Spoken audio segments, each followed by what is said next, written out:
So, it seems to me that you're going through an identity crisis.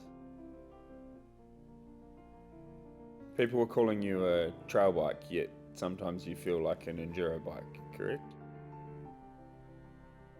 You love climbing, but you also like laps?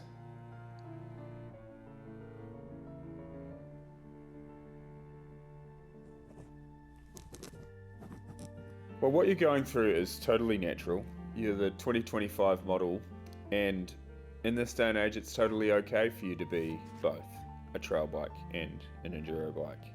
But I understand your concern, and I get where you're coming from. So what I propose is a regimen of laps, park, pedaling, trail, lomas, jumps, any style of riding that resonates with your personality. Because listen to me. Don't ever let anyone tell you what you are.